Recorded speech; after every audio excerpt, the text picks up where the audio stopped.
I have the amazing privilege to moderate this fantastic panel. I'm very excited. These are some of my favorite people, and I know there's going to be lots of knowledge bombs dropped here. So with that, we're going to start with you, Carrie. Who are you? What do you do? I'm Carrie Hartman. I'm the VP of Partnerships for Unique Media Group. We are primarily a pay-per-call affiliate. We're sort of a media buyer first company, but yeah. That's your jam. Cool. Then we've got Andrew. How you doing? I'm Andrew Clayman. I'm from What If Media Group. I'm the Chief Sales Officer. What If Media Group is a lead gen direct response company. We focus on bringing the right user to the right advertiser at the right time using the right media. And I'll pass it off to Sheena. And you're also one of the OG Everflow clients. Number 99. Woo woo! Give him a round of applause. Sheena. I'm Sheena Jacobson, our SVP of Sales at Flatiron Media. We're a lead gen company. We own and operate our own sites where we acquire new customers for our clients, whether it's a simple email opt-in, TCPA opt-in, custom data collection. Yeah, lead gen. Excellent. Very good. Thank you. And this next question was kind of interesting for me. It was my background before coming to Everflow was actually in media buying and generating leads, so I got a little nostalgic when I saw this question. But I'm curious, Carrie, what was the first lead gen offer that you had that realized could print you money? Well, at the time I was working for a compliance company, but what I saw people printing money with was payday loans and ink cartridges. I think Sam has a lot of experience with payday loans as well. Ink cartridges. And ink cartridges. 1, 2, 3 ink. That offer was everywhere. Were you doing compliance for Sam at the time? Probably just in my seeds every day, you know. Very good. How about you, Andrew? Mine was the good old Hoveround, which was the scooter cart for older people. And also was Direct Buy, which was a giveaway a home. So back in the day. I was an affiliate network, and that was the good old Monster EDU days, an AW auto warranty. A little questionable, but made a lot of money. Very good. Now, for you guys, were these offers that like everybody was running? It was really exciting in the lead gen space at that time, and it just seemed like money was growing on trees, or was this something that you guys like had exclusives on? For us, we had the exclusive on auto warranty, but the EDU campaigns were everywhere. Oh, it was just who right. could get their hands on the budget first and spend it the fastest. It's like Candy Crush and Uber in the mobile CPI world. Yeah. I gotcha. Cool. Excellent. So, Sheena, let's start with you on this one. I'm curious, how has lead gen changed from 2022 to 2023? Overall, compliance is tightening up a lot. There's been a lot of focus on TCPA compliance. So I know for us, you know, we've always been pretty conservative that way. So just in general, we're going through reviewing all of like TCPA language, privacy policies. So that's a big thing for us. Sorry, real quick. For those that don't know, aside from Steve Kim, what is TCPA? That is the Telephone Consumer Protection Act. So anytime you give your phone number online, you have to give direct consent for that marketer or direct brand to contact you via SMS or auto dialers or a direct dialing. And is this something that's new that has come up, or have they evolved TCPA at all that's made it so that compliance has become more of an issue? It's been around quite a while, but they've got a recent focus on lead gen in particular, because we're providing a lot of volume. You got the bullseye now. Mm-hmm. Yeah. And what we do, especially Sheena and I, you know, we have TCPA, we have the CAN-SPAM Act of 2003. We have these regulations that we're following, and we're making sure that we're doing it right. As they make it tighter, you know, what it's going to do is just get the quality better. It's going to allow us to really focus on quality, and you know, bring it to the next level for the advertisers. Very good. How about you? Yeah, I mean, specifically, we run a lot of health insurance offers, and there's a lot of regulations around that with CMS, which is the government agency that regulates Medicare. And with that, we are focusing on building our own O&O offers and controlling the whole flow and getting all of our ducks in a row for the upcoming open enrollment period. Very good. Now, you said that there's a lot of like government compliance on this. What does that mean for the newbies in the world that don't know what they need to really worry about? It's important to understand it. Talk to experts, talk to lawyers. I mean, as you spoke about with Medicare. I mean, the CMS is making a lot of changes and guidelines and things you got to follow. So if you're doing it right, you're going to do great. As soon as you start trying to, go the wrong way, is where you can have problems. And provide runway for it, because going through the CMS compliance process, we're starting it Yep. now for open enrollment. That'll be starting November. Yeah, September. Yeah. Well, there's Yeah. different ones, but there's one in September and one in October. So So we're starting that approval process now. yeah. Got it. Now, Andrew, you mentioned Sheena and I. Do you guys work a lot together as it is? Yes, we do. Our companies, as we call it, frenemies. We do a lot of business together. We compete against a lot of each other a lot. But in our business, we're all partners, and it's great that we can talk about the TCPA stuff. We can talk about advertisers that we've worked with, Yep. and you'll gain a lot more. So there's a lot of like info sharing. It's very much of a collaborative effort. The two Yeah, of you. absolutely. If they do better, we do better. Perfect. Correct. So we talked a lot about what's happening now in 2023 versus 2022, but like what was really hot in 2022 that has now kind of gone away? So the job vertical. Job vertical in 22 was amazing.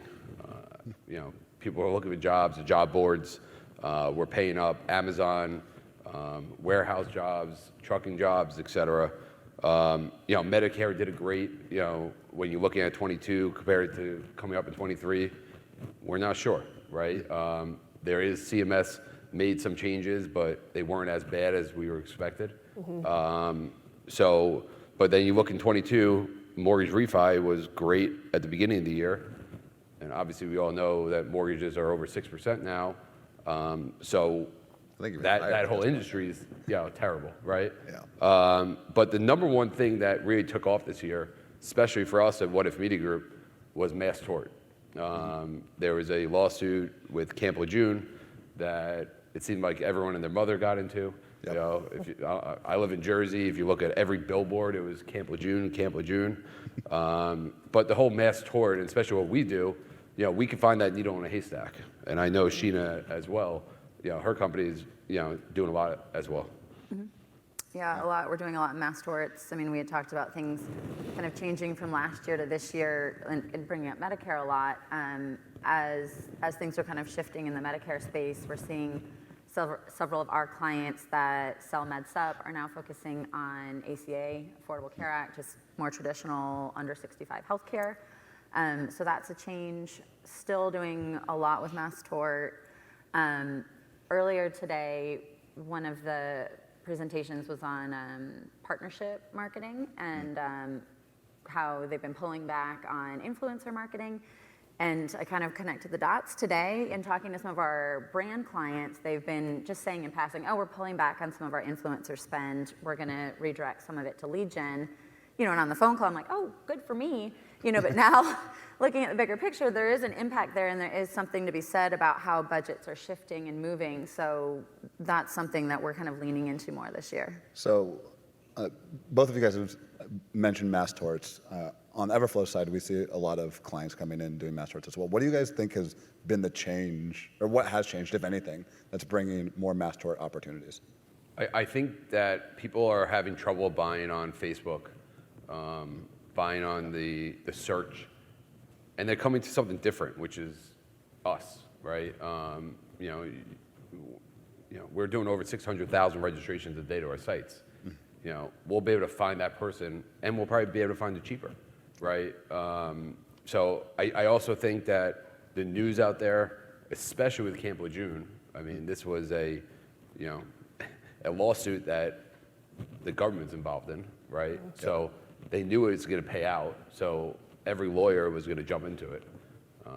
Is Camp Lejeune your new hover-round? Camp Lejeune might be my new hover.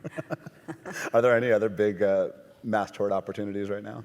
Yeah, I mean, there's still talcum powder, which has been around forever. You look at Roundup. Roundup was amazing 5 years ago, and just made a comeback. You see this Tylenol campaign. People are getting into something called ERC, which we're not getting into right now. Yeah. And ERC is? Employment retention Credit. credit. It's more of a B2B play, so if anyone's in B2B, you should be looking into the ERC. So many acronyms there. So many. I'm told that if you have GI email data, that you can absolutely rake it in on ERC because it's mostly B2B data. So I'm sorry, what? GI data? What's GI yeah, data? it's basically email addresses that are not the big four: AOL, Hotmail, Gmail. But Hotmail's like, those are the fun Yahoo. emails, right? They call it the general internet. So There you go. General, Oh, I see. General Gotcha. internet. It's Andrew@whatifmediagroup.com. That's my email if anyone wants to. Yeah. I'm sending you an ERC email right now. Got it. All right, fair enough. And then, so Carrie, what are you seeing that's hot in 2023? Yeah, I mean, just to echo what they're saying, really anything government-backed. I mean, subprime is growing. Just with anytime mortgage rates go up, it's like basically a sign of an economic slowdown. And then you see budgets dry up on other verticals, like prime verticals, and kind of have to shift to health insurance, ACA, Medicare, mass tort, which it's people trying to get money and things. Always. Yeah. Let's not talk about in 23, everyone's moving to Everflow, right? So that's- Obviously, thank you, Andrew. That's a big one. We did not pay him Yes. for that endorsement, just to be clear, but It's true. There is a trend of media buyers monetizing their data and needing to use Everflow to set up offers I agree tracking. wholeheartedly. Yeah. Woo woo! And then I think there was another vertical though that we were talking about earlier when we were chatting. In this post-COVID world, people want to get out of their homes. They want to Yes. go see people in real life, go sip fruity cocktails on the beach, right? Yes. The travel industry is making a comeback. That's the one non-subprime vertical that I can talk about with positivity. Yeah. Basically, flight calls. People are looking for cheaper flights. The price of flights have gone up, so they're looking to still travel, and it's making a comeback. Very good. And so I'm curious, what channels are you guys really excited for this year? Anything new, anything different, or are you doubling down on what's already been working? Let's go ahead and start with you, Carrie. Sure. Programmatic TV buys, so like CCTV and OTT, which is basically like the ads that you see on streaming channels, Pluto TV, anything that's free, basically. Absolutely. I was telling them earlier, I was watching YouTube on the weekend, and I saw a solar ad pop up that was very clearly like a robobot that was reading the script and the QR code. And I was thinking to myself, I bet I know within 1 to 2 degrees of separation who wrote this ad. Well, it's like you spend all this money to test on Facebook and YouTube, and TikTok, and then you're like, oh, why don't I just advertise on regular television? Because those users are really high intent and high quality. Those eyeballs are there, and there's plenty Yep. of them, right? Yep. Cool. Sheena, how about for you? New, doubling down on stuff that's working? What's up there? We're doubling down into our proven quality sources, and we see that trickle all the way through our sites. Still doing a lot with Google, with search. We see a ton of success there. So we're doing a lot of creative testing and optimizing to improve margin there. Kind of leaning into what we know is proven. And so, what are the quality sources that you're really leaning on? What does that Email, mean for us? like we talked about, email is always one of the best quality sources where we can get eyes to our sites forever. It's always been email. Why do you guys think that email is such a good, high-quality source of traffic? Generally Higher speaking. intent. I mean, I guess it depends where you're getting your email from, right? Is it the GI data or is it the Big Four? You're going to get better intent from higher quality email, and then they're more likely to engage once they're on your sites. Got it. Good deal. Andrew, you excited for anything? Oh, I know that you're excited for something. But yeah, no, I was actually, and I didn't mention this to you, Kurt, but I was looking back at my notes from a couple of years ago when I did this panel, and I spoke about push notifications and how, I didn't know where it was going to go, and push obviously is a great channel and still a great channel and growing. Absolutely. But what we see that came back this year and over the next couple of years is direct mail. Old school. Old people. old people love direct mail. Walk to your mailbox, get a postcard and call into our call centers. And we see that working very, very well right now. Very good, very good. Cool, that's interesting. I think we naturally live in a very digital world. So to start thinking outside of that box and going back to the old tested methods of marketing direct mail is is pretty cool. How long have you been running these campaigns? Direct mail's probably going on 1.5 years now, and we're sending more and more when it comes to Medicare, ACA. We'll be putting hundreds of thousands out there. You wish you had it when you were running Hub Around, yeah? It would be a good one. Would be a good one. All right, good deal. So transitioning away from traffic, but what do you think most people completely neglect when they first get started in lead gen? Lead gen is something that sounds very simple. Hey, just go generate leads. But what are things that people neglect, they don't think about? Because there is a lot of intricacies in running lead gen campaigns. And let's go ahead and start with you, Andrew. And she, actually.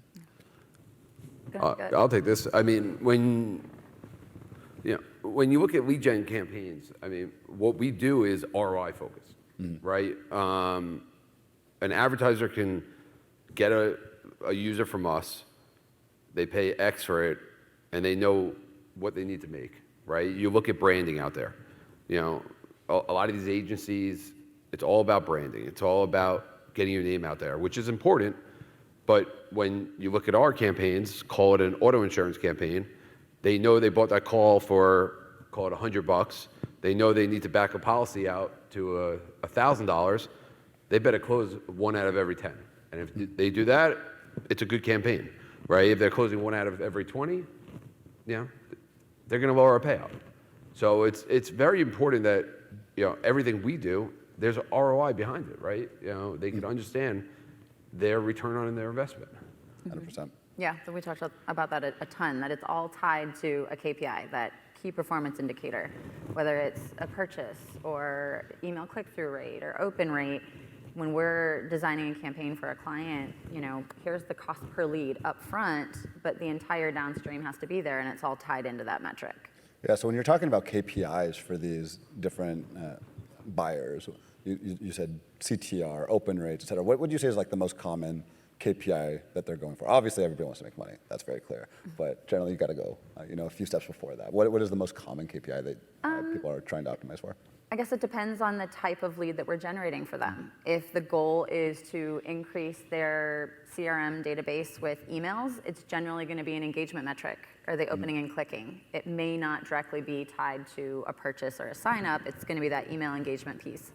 If we're working with a call center client that's outbound dialing, it's going to be connect rates, policies written. Yep. So it really is client by client. And are these things that you're optimizing for like before the client sees it, or are they giving you this feedback so that you're optimizing like post? Both. So we map it out at the start of a campaign, so we know that we're setting ourselves up for success from the beginning, right? If I don't know what is valuable to you, I might just say, here, great, here's a bunch of email addresses, but you needed phone numbers, right? So it's pretty basic from the front end. And then we rely on our clients to give us that feedback loop. Got it. It's very important that you have that partnership with your client. For example, a call center, if you're not getting disposition data, then we're never going to be able to optimize. And disposition data is? Data that you get back to understand what happened on that phone call, or what happened with the engagement of that user. Got it. So, for example, like we'll get this disposition data, we'll put it into our data science team, and I don't know what the hell they do, but they make me look great. I don't know either. So piggybacking more on the KPIs that your brands and your buyers are optimizing for. So we talked about open rates, click-through rates. Just for the audience, what is generally a good open rate? What is generally a good click-through rate? So that maybe they have a better gauge of what is quality from. Yeah, it's again like case by case. I mean, it can range from say a 10% open rate is good for one client. Another might be looking for a 50% open rate.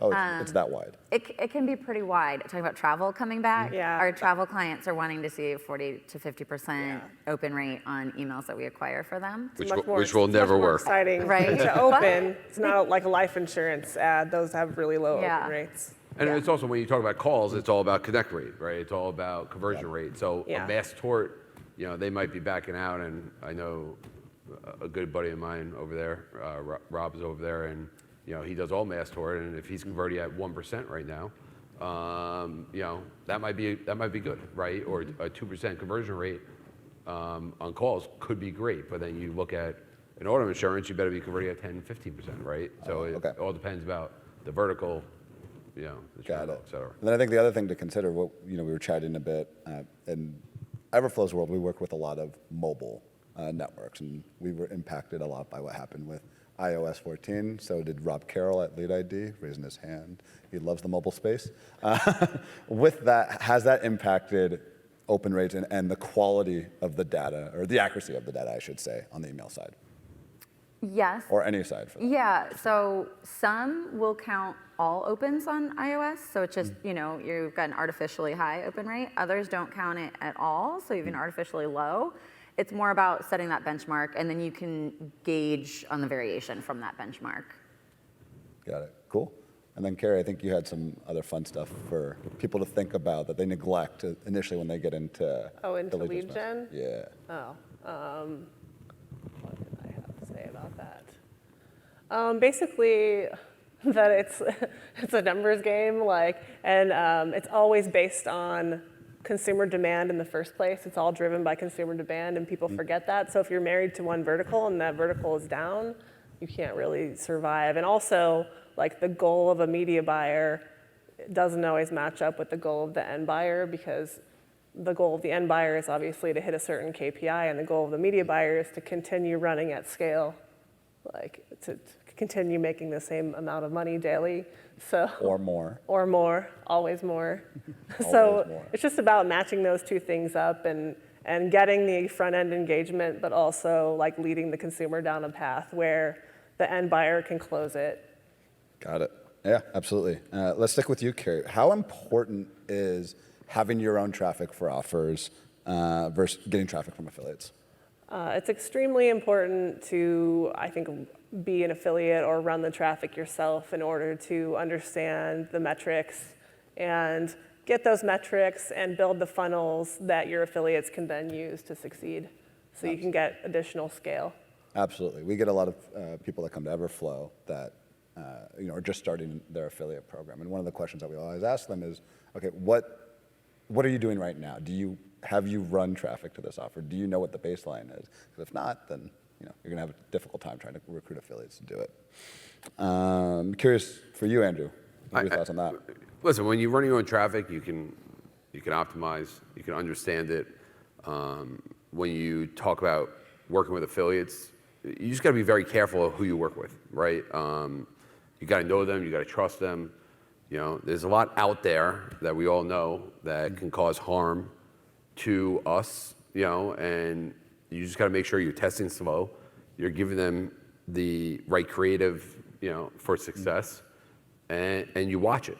And when you have your own traffic, we can really get those benchmark numbers. So you mentioned having the right creative for success. How involved are you guys in testing creatives, continuing to collaborate with your partners to iterate creative so that you can find that good creative that's going to be the winner? As I always say, it's one creative is not going to work for the next, right? But if we can give a target and show what's working for us and let people build upon that, and that's going to work for them, that's what's going to be successful. But you got to always, my rule of the A, B, C, D, E, F, G, it's you always got to keep on testing different things. And once you start doing that, you'll find winners, you'll find losers, and you'll move on. Absolutely. It's very much a numbers game, right? Yep. 100%. How about you, Sheena? How important is having your own traffic versus? Yeah, anytime we launch a campaign, it's always on our owned and operated sites first. That way we know from the very, very front end what an opt-in rate is going to look like. Is the consumer engaging with that offer, with that copy? And then further downstream as the optimizations. That's how you get it completely dialed in before you ever consider going to partner sites or to affiliates with it. And then to the creative piece, we put a lot of focus on that this year. We have an entire team built around creative optimization. Whether or not our clients ask for it, we are looking at it and hitting them weekly with suggestions on how to optimize creative. And we've really found some good wins there and seen some pretty impressive lift where we thought, hey, this is good, it's running great, but I'm like, I could do more. And how can you tie that with the advertiser as well, right? You know, if someone's on my site and we say X, but they get to their site and it says Y, that's a problem, right? You got to tie everything together. Absolutely. Makes perfect sense. Moving on to lead qualification. Carrie, is this something that you need to focus on your side, or is that something that the buyer really needs to be aware of? I mean, obviously the buyer needs to be aware of it, but on our side, what we try to do for lead qualification is match up the questions in the funnel to the buyer requirements on the back end so that they have a high close rate. Got it. Very good. Sheena, I think you guys do a lot on the data for lead qualification process, yeah? Yeah, we have a few layers. So we have some proprietary technology when a lead or a user comes to our sites and gives us their email address. You know, we're checking for syntax and spam traps and all of that good stuff. Then we also use email oversight to validate the data. And then we also have active prospect trusted form on there.